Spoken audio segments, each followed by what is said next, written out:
Hey everybody, how's it going? It's Jacob over here, and today I'm going to be doing a special episode where I'm going to give you my top 10 quarterbacks of all time in the NFL. I figured that since football season is only about a month away, I should probably get in a football themed talk video, and one of my favorite things to do is give top 10 sports lists, and this topic in particular is one of the most controversial in the world of sports.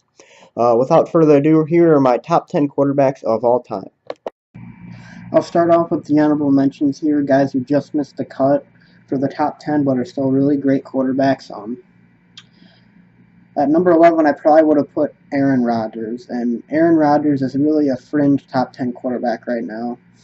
He's very, very close to being a top 10 quarterback and I think that by the end of his career, he might even be a top 5 quarterback. But for right now, Aaron Rodgers just doesn't have the achievements. He doesn't have enough Super Bowls. He doesn't have enough statistics, but he's very close, and right now I'd put him at number 11.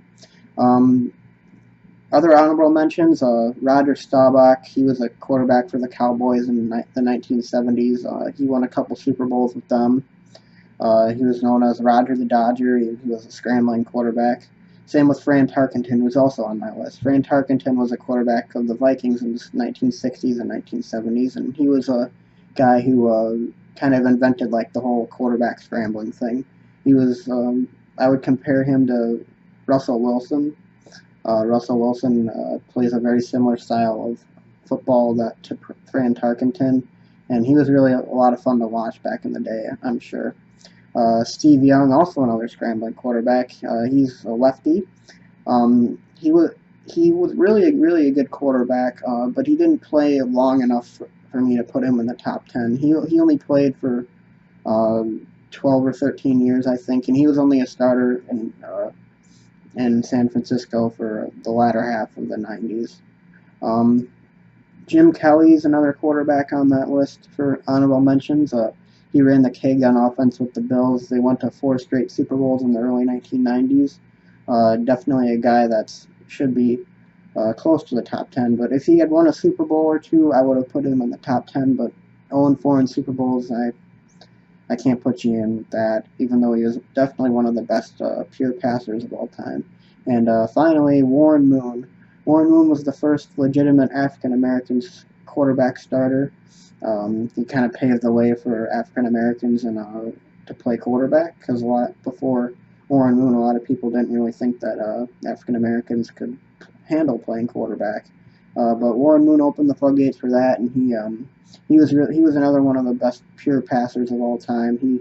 He could whip that ball long ways, and whenever he threw the ball at you could hear like the laces like boom right off of his fingers. He was a fantastic quarterback. Never really had a good team around him at all. He made the playoffs quite often, but he never really got out of the first or second round. But he was still a great quarterback. Those are my honorable mentions. Now let's get on to the top 10. Alright, so coming in at number 10 is Bart Starr. Bart Starr has 24,718 career passing yards, 152 career passing touchdowns, a 94-57 record as a starter to go on with a 9-1 record in the playoffs. He has 5 NFL championships, including the first 2 Super Bowls, as well as earning MVP of both of those Super Bowls. He was the 1966 NFL MVP, and he's one of the most decorated quarterbacks of all time. Many consider him a great leader and an underrated quarterback, as he ran Lombardi's offense to perfection in the 1960s. And I personally think he is a great leader. He was a great player, and he's often underrated. A lot of people leave him off of their top 10 lists for best quarterbacks of all time. And I think he definitely deserves a spot in the top 10 with 5 NFL championships.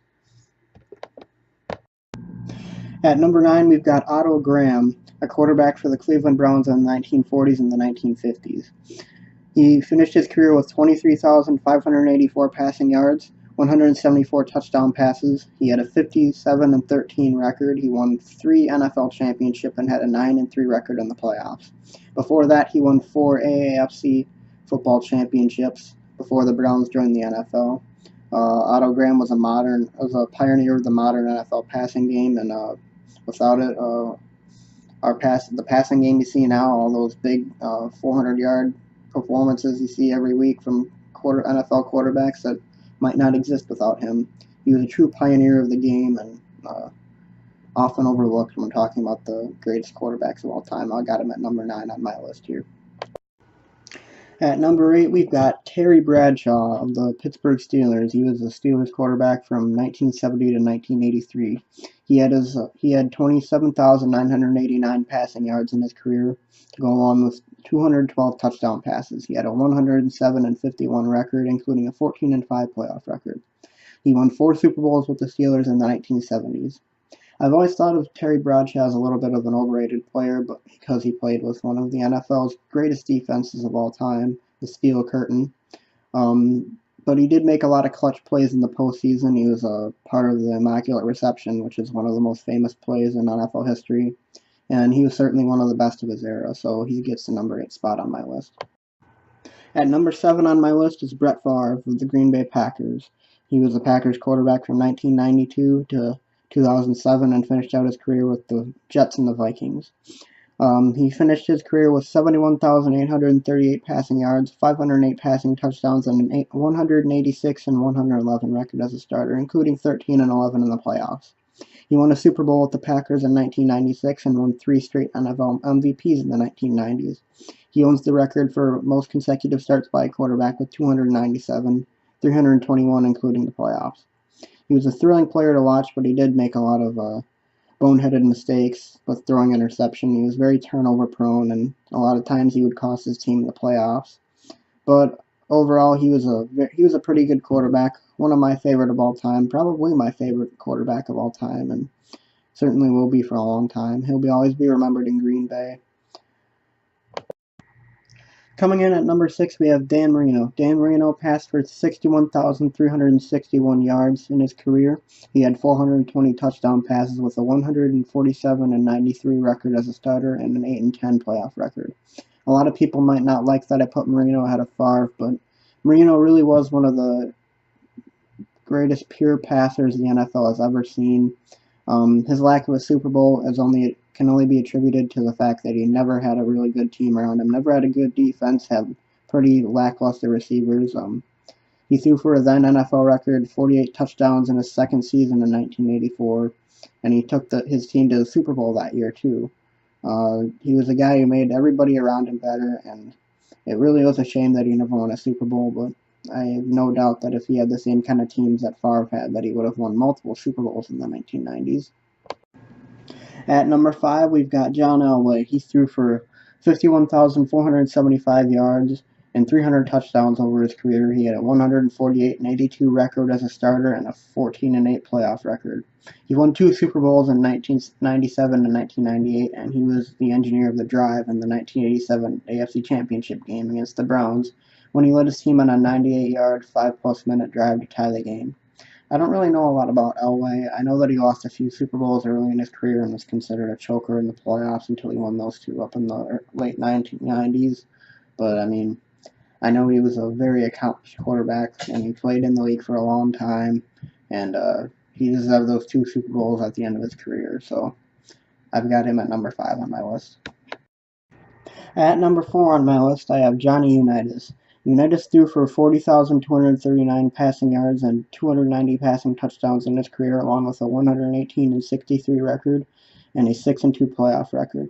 He won 4 NFL titles, including 1 Super Bowl, and he won 3 NFL MVPs.